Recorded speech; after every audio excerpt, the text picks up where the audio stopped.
আসসালামু আলাইকুম ভিউয়ার্স, কেমন আছেন সবাই? আশা করছি ভালো আছেন।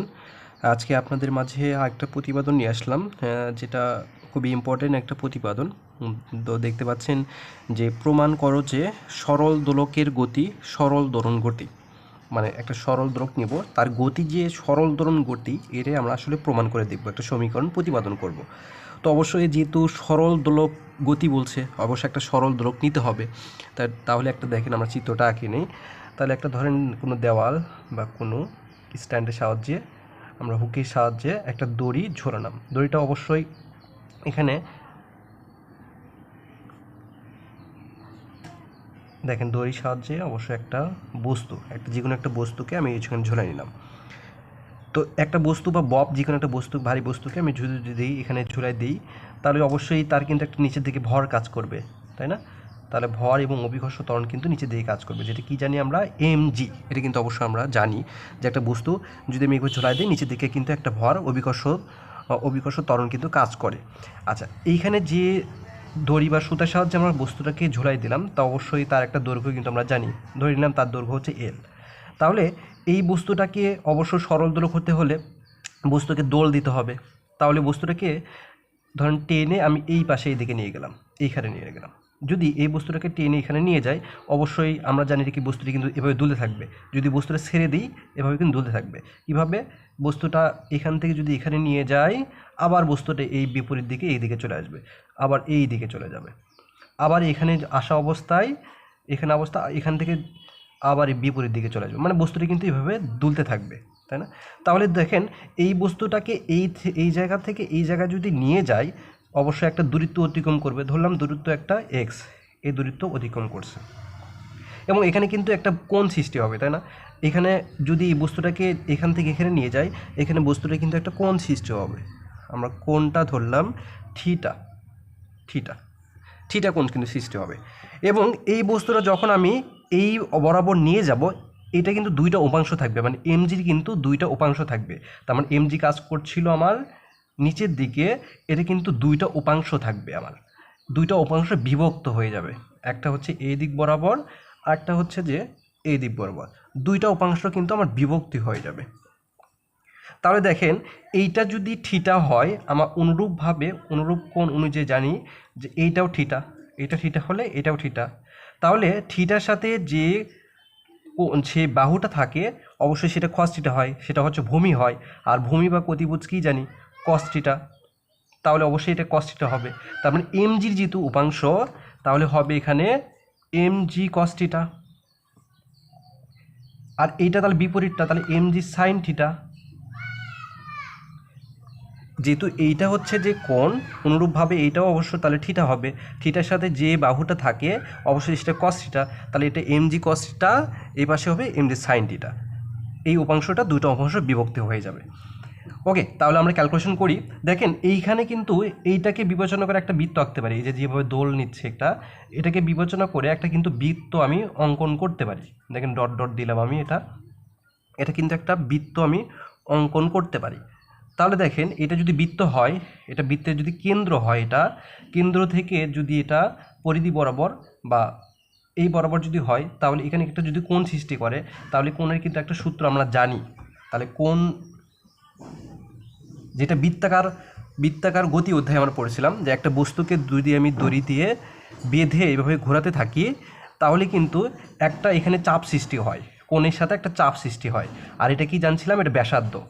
তাহলে কোণ ইকুয়াল কোণ থিটা, থিটা ইকুয়াল কি জানি, চাপ ভাগ ব্যাসার্ধ, অবশ্যই এটা জানি।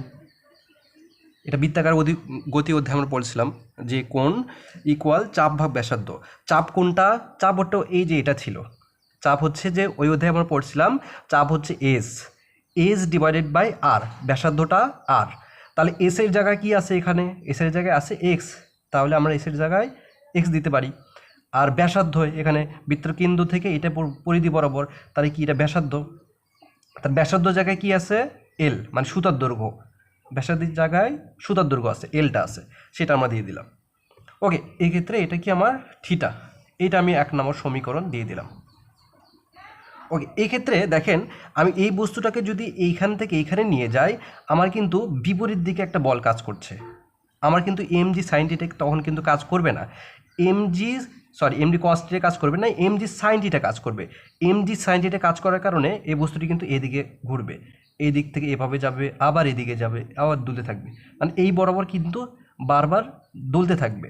তার মানে কি এমজি সাইন থিটার কারণেই এই দিকে চলে আসতেছে, আবার এখানে যাওয়ার পর এমজি সাইন থিটা এদিকে কাজ করবে, আবার এদিকে বস্তু ঘুরবে। তার মানে কি এমজি সাইন থিটার কারণে বস্তুটা এভাবে এভাবে দুলতে থাকবে। তার মানে এখানে কাজ করছে কি শুধুমাত্র এমজি সাইন থিটা, এবং এমজি সাইন থিটা কিন্তু বিপরীত।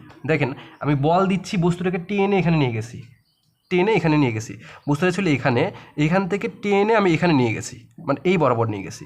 তাহলে দেখেন বস্তুটাকে টেনে আমি এ পাশে নিয়ে গেছি, বস্তুটা কিন্তু আমার এই দিকে সরে আসতেছে, এই দিক যাচ্ছে, এই দিকে যাচ্ছে। তার মানে কি আমি বল দিচ্ছি এদিকে, বস্তু যাচ্ছে এই দিকে, তার মানে কি বিপরীত দিক। তাহলে অবশ্যই সেই ক্ষেত্রে আমি এখানে লিখতে পারি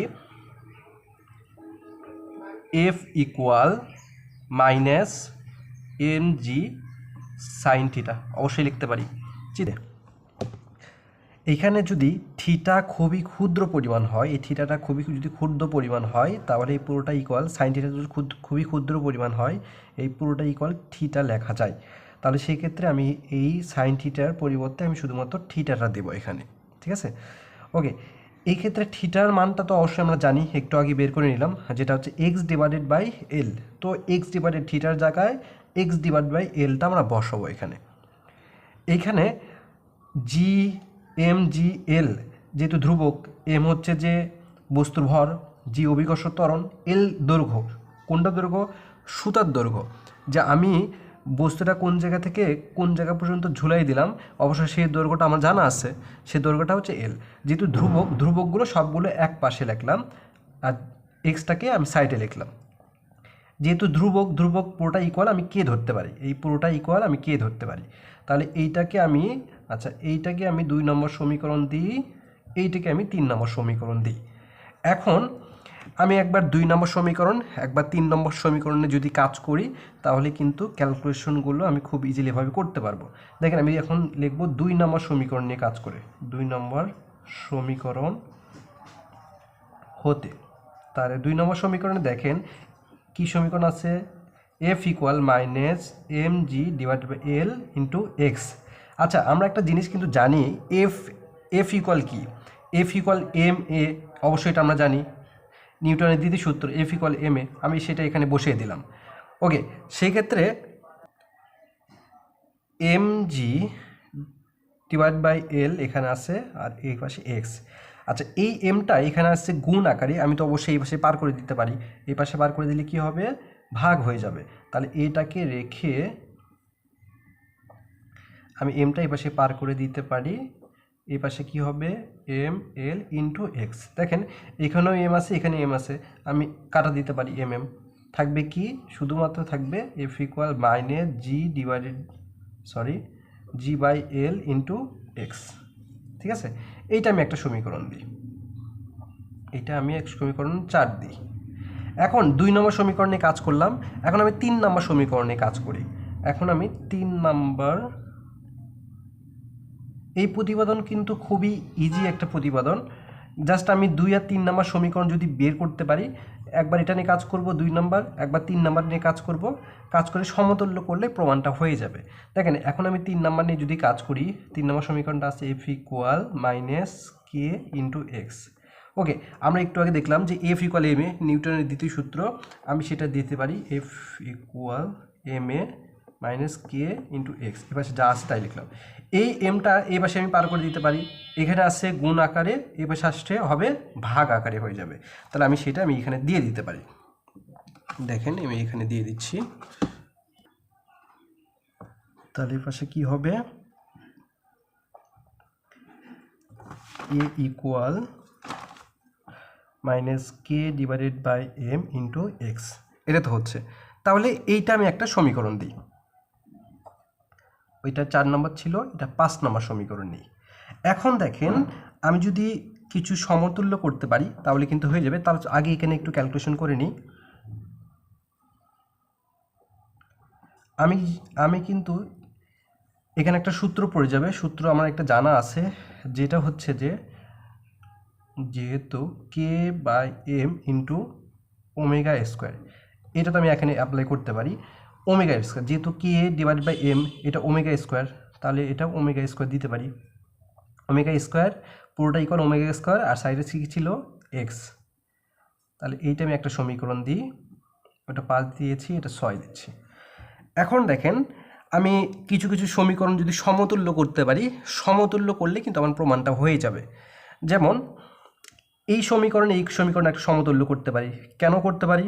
দেখেন সমীকরণের বাম পাশে এখানেও এ আছে, এখানেও এ আছে, এখানেও এক্স আছে, এখানেও এক্স আছে, তাহলে মাঝখানে দুটো সমান। এবং আরেকটা সমীকরণ আমি সমতুল্য করতে পারি, যেটা হচ্ছে এই সমীকরণ এবং এই সমীকরণ, দুইটা সমীকরণ সেম, এই পাশেও এ আছে, ওই পাশেও এ আছে, এ পাশেও এক্স, ওই পাশে এক্স, তাহলে মাঝখানে দুটো সমান। দেখেন জি ডিভাইডেড বাই এল এবং কে ডিভাইড বাই এম, তাহলে সব সমান যদি হয় তাহলে এই দুটো সমান হয়ে যাবে। তাহলে কত নম্বর সমীকরণ? ওইটা হচ্ছে যে 4 নাম্বার এবং 5 নম্বর সমীকরণ সমতুল্য করে পাই। 4 এবং 5 সমতুল্য করে পাই। যেহেতু এই পাশেও সমান ওই পাশেও সমান, তাহলে মাঝখানে দুটোও সমান হয়ে যাবে। তাহলে জি ডিভাইডেড বাই এল আর কে বাই এম, এটা সমান ওইটা, K divided by M, G divided by L, এই দুটো সমান হয়ে যাবে। এইটা আমি 4 এবং 5 নম্বর সমীকরণে করলাম। দেখেন 5 এবং 6 নম্বর সমীকরণও কিন্তু সেম, এই পাশেও এ, এই পাশেও এ, এ পাশে এক্স, এ পাশে এক্স, তাহলে মাঝখানে দুটো আমি সমান লিখতে পারি। তাহলে এখানে এটা দিব, যেমন 5 এবং 6 নম্বর সমীকরণ সমতুল্য করে, তাহলে কি হবে? তাহলে মাঝখানে দুটি সমান হবে এবং মাইনাস মাইনাস তো লেখার প্রয়োজন নেই, মাইনাস মাইনাসে কাটা যাবে। তাহলে omega square K divide by M. Okay, তাহলে দেখেন এইখানে কিন্তু কে ডিভাইড বাই এম এর একটা মান জানি, যেহেতু K divide by M equal G by L, তাহলে এখানে এইটা জি বাই এল বসে দিতে পারি, কে বাই এম এর জায়গায় এটা বসে দিতে পারি, কারণ এইটা সমান এটা। তাহলে ওমেগা স্কোয়ারের মান বসে দিতে পারি জি বাই এল লিখব। এটা একটা সমীকরণ দিই, 7 নম্বর সমীকরণ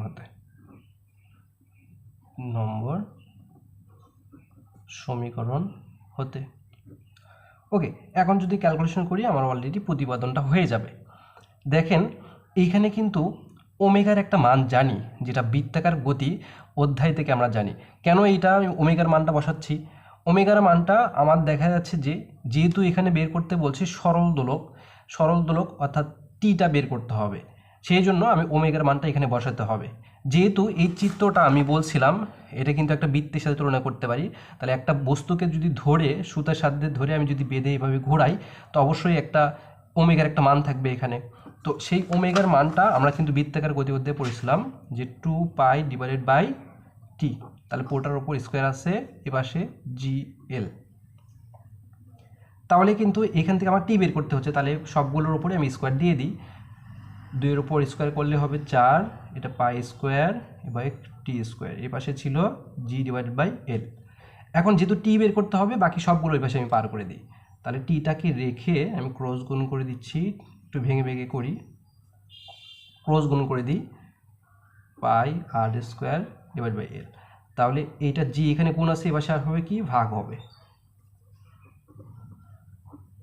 এপাশে হবে ভাগ হবে। তাহলে এই পাশে স্কোয়ার আছে, ওই পাশে কি হবে রুট হচ্ছে, এই স্কোয়ার ওখানে পার করে দিলে রুট হবে, পুরোটার উপর root 4 pi square L divided by G. এখন দেখেন অলরেডি আমার প্রমাণটা হয়ে যাচ্ছে। এই 4-এর উপর রুট করলে হবে 2, এইটার উপর স্কোয়ার আছে, রুট কাটাকাটি যাবে, তাহলে 2 পাই আর এই পুরোটার উপর এল ডিভাইড বাই জি। দেখেন এইটা কিন্তু আমার অলরেডি প্রমাণ হয়ে গেছে, এটাই আমার প্রমাণ করতে বলছে। এটা হচ্ছে যে সরল দোলকের দোলনকারীর সমীকরণ, এটাই হচ্ছে যে সরল দোলকের দোলনকারীর সমীকরণ,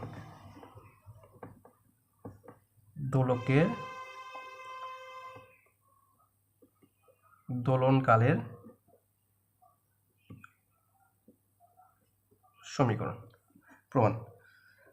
ধন্যবাদ।